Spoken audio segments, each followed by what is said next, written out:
Атыраудан табылған алтын адам Ресей жерінде. Темір дәуіріне жеткен теңдессіз құндылық Санкт-Петербург қаласында тұңғыш рет халықаралық көрмеге қойылды. Қазақстанның алтын мұрасы деп аталатын көрме 8-ші Санкт-Петербург халықаралық мәдени форуммен тұспа-тұс келді. Оған 120 елден 9 мыңға жуық делегат қатысты. Толығырақ меншікті тілшіміз Жандос Темірғали тарқатады.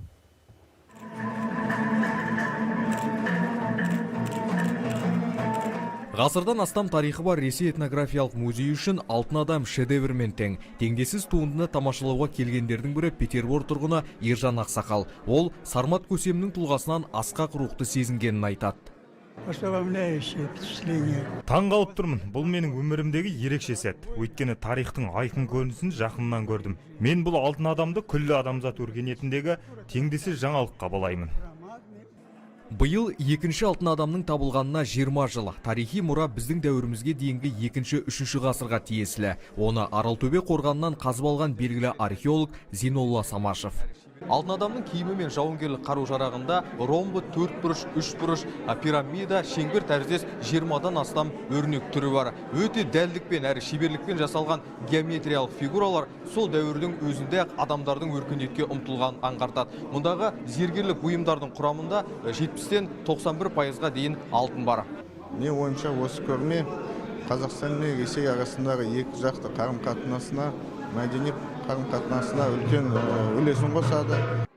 Көрмеге темір дәуірінен жеткен 600-ден астам жәдігер қойылды. Олардың бір қатары түпнұсқа қалпында әкелінген. С учетом богатой культуры Казахстана, алтын адам екі жақтың туристік саласын дамытуға басты құрал деп білемін. Петербург туристік қала ғой.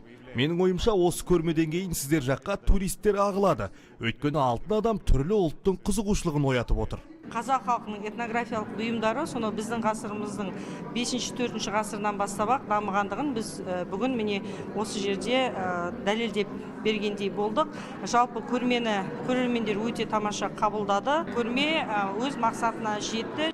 Бірегей экспонат 20 күн бойы Ресей жерінде көрермен назарына ұсынылмақ. Бұл жәдігер Петерборда тұратын 10 мыңға жуық қандасымызға ежелгі тарихпен танысу үшін үлкен мүмкіндік сыйлап отыр. Жандос Темірғали, Өнербек Жаңабай, Қазақстан ұлттық телеарнасы, Ресейдің Санкт-Петербург қаласынан.